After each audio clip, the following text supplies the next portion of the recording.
Jane King, thanks for joining us again on the Illinois channel. Good to see you. Last time we spoke, you had just come back from Hanoi, and we were having an interesting conversation about what was going on in Hanoi and Vietnam and their business climate. And now recently, you had gone to a conference in Malta. I looked up Malta's a very small town over in the Mediterranean. The population is only about 500,000, not much bigger than many small towns in America. But they had a conference, and we wanted to talk to you about what was going on there and some of the unique business trends that you've explored, not only there, but in some of your other reporting. You could tell us about some other things that maybe came up, but it seems like a lot of conversation is surrounding some of the trends in cryptocurrency and blockchain technology.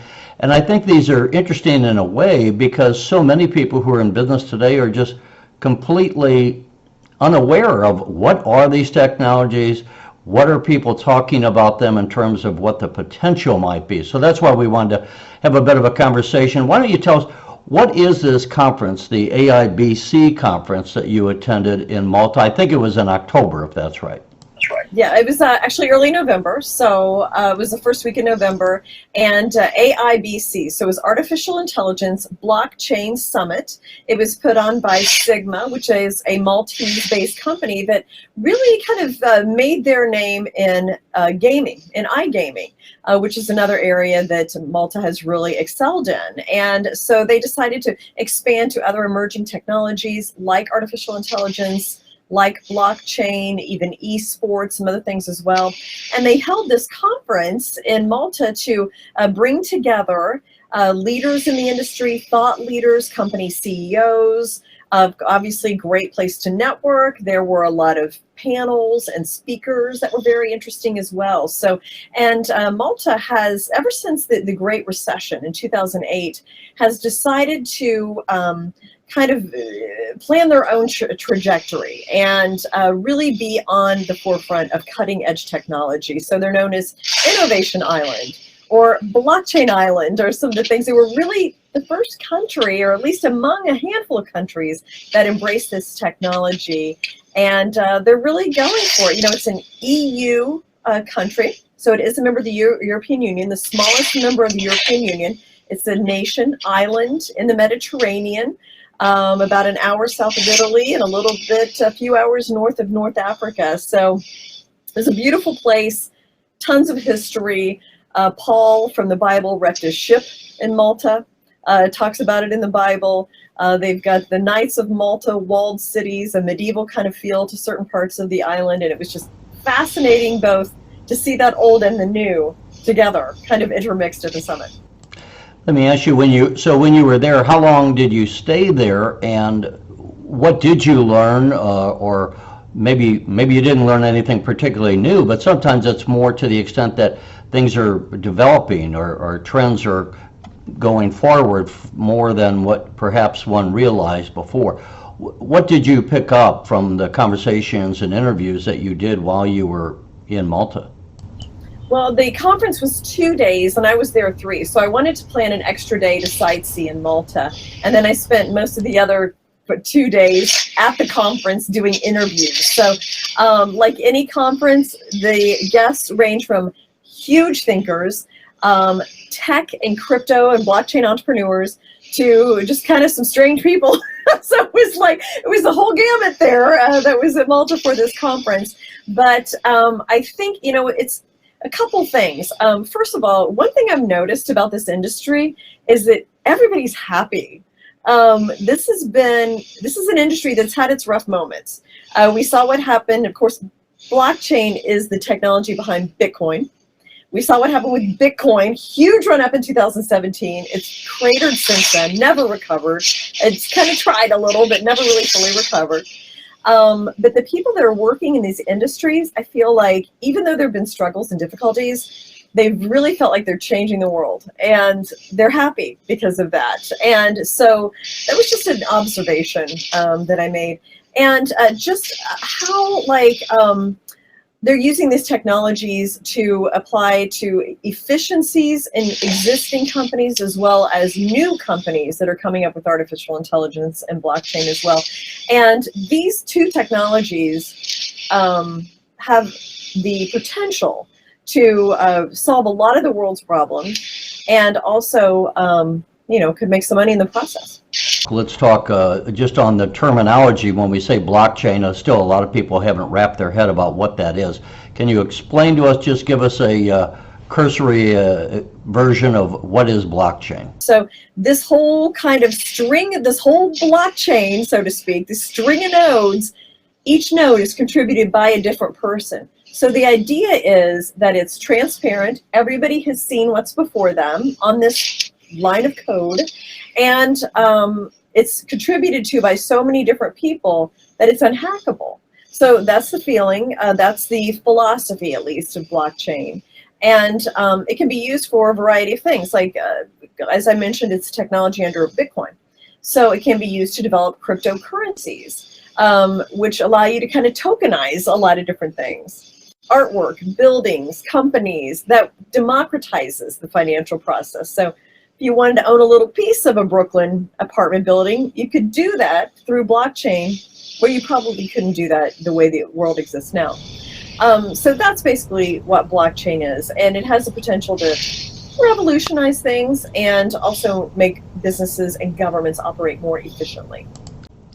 So on cryptocurrency, let's talk about what that is, and why are we even talking about it? And by the way, when I was listening to this video, it was noting how at one point I think the Bitcoin, and Bitcoin is just one of the cryptocurrencies as I understand it, but Bitcoin went up to, I forget what level it was, somewhere in $20,000 each. I think now it's in the neighborhood of 7,000. So, maybe as in many times there is a lot of hype in the beginning, but that's not to say there's not some substance. So why are we dealing with this thing, cryptocurrency, and what's wrong with just a good old-fashioned dollar as the International Monetary Fund? Well, yeah, Bitcoin's got its issues, that's for sure, one of which is the volatility that it has. But let me give you a couple of examples. So you mentioned I went to Vietnam in September.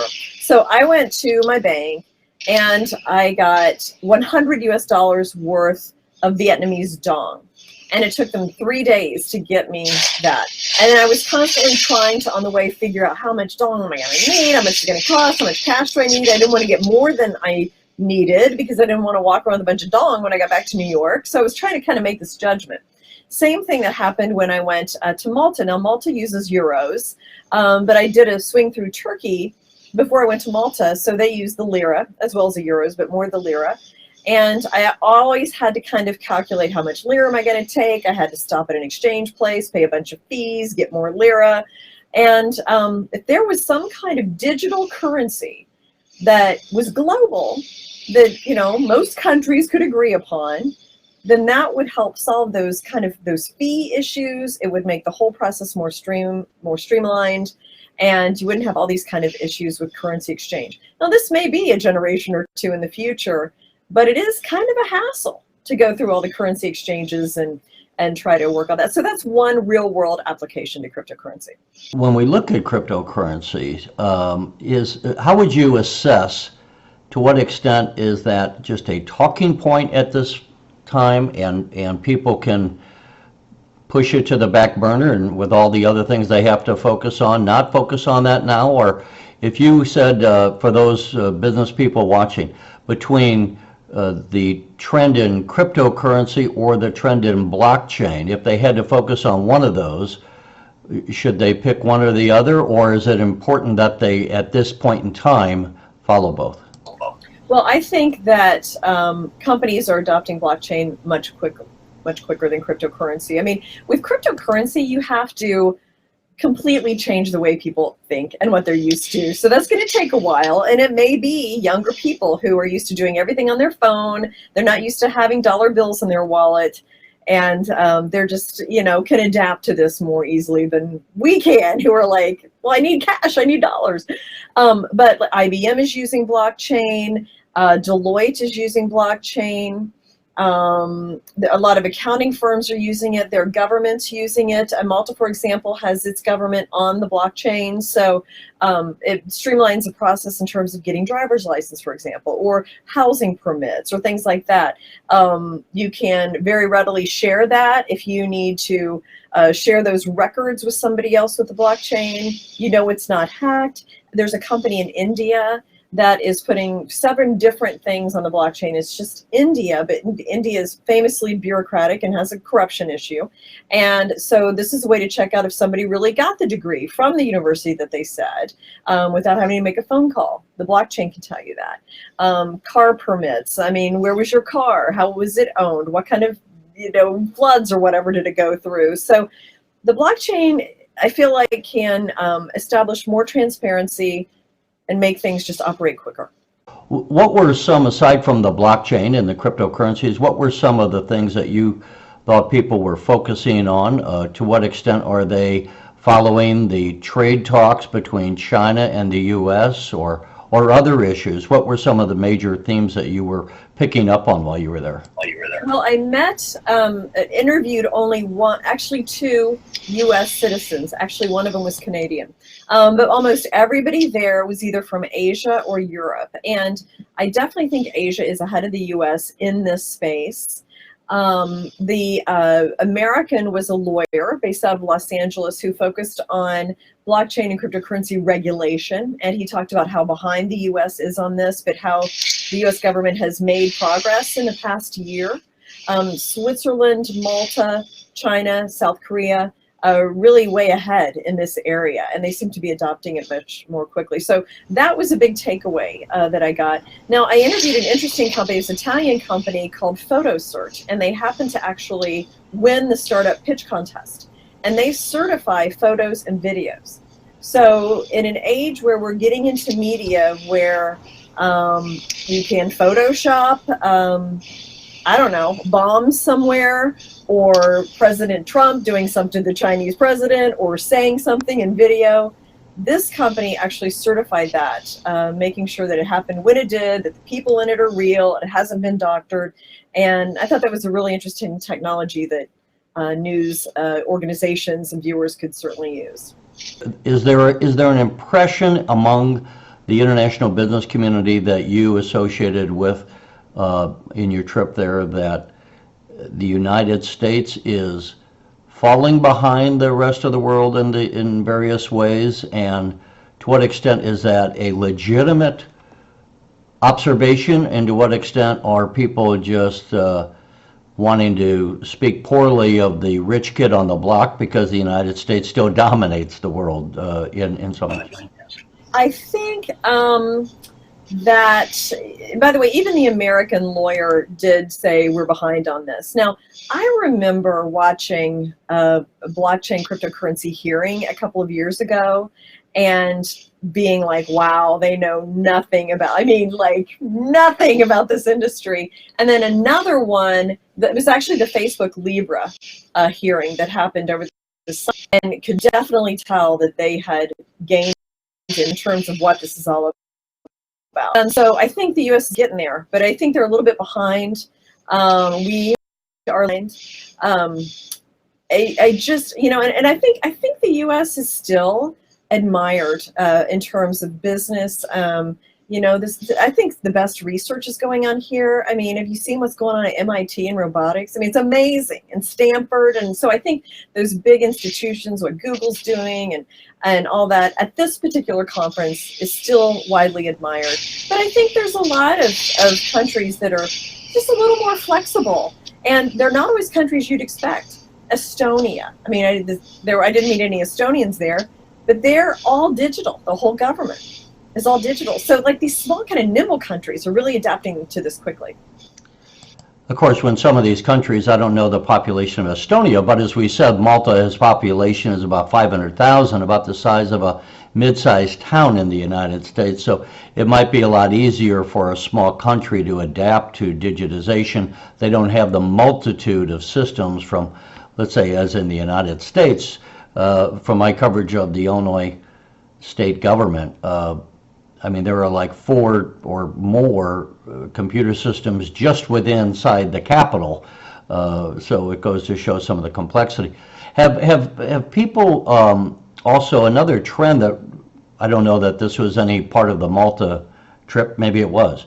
But what do you hear about AI, artificial intelligence, and to what extent do you find that a trend or on people's radar and worrying about what the impact is going to be? Well, it's like I say AI is met with fascination and fear because it is super interesting and can really make our lives better. So let's take a pharmaceutical company, for example. They can use or they can take in all this data about you individually and people in general and how you react to certain pharmaceuticals. They can kind of crunch all that and come up with different pharmaceuticals or drugs that will have a greater likelihood of being effective. It can be used in dosages. It can be used in different types of pharmaceuticals. So that's just one application. I mean, it can be used in finances. Really, kind of any industry can use artificial intelligence. Now, the thing that's scary about AI is that it learns from itself. So it learns that this happened and this happened, and then it takes that information and builds upon that and builds upon that.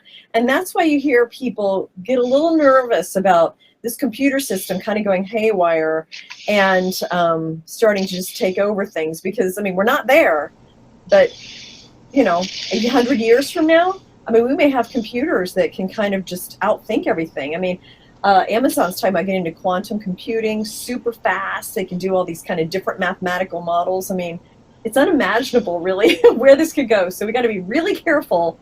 And of course, the facial recognition, that's another thing that's controversial.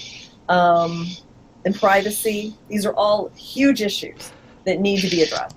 And I think one of the issues, not to keep you too long here, but one of the issues when we talk about whether it's AI, cryptocurrencies, the blockchain technology, is what are the rules of the game? Anytime you have business, you have to have regulations and rules.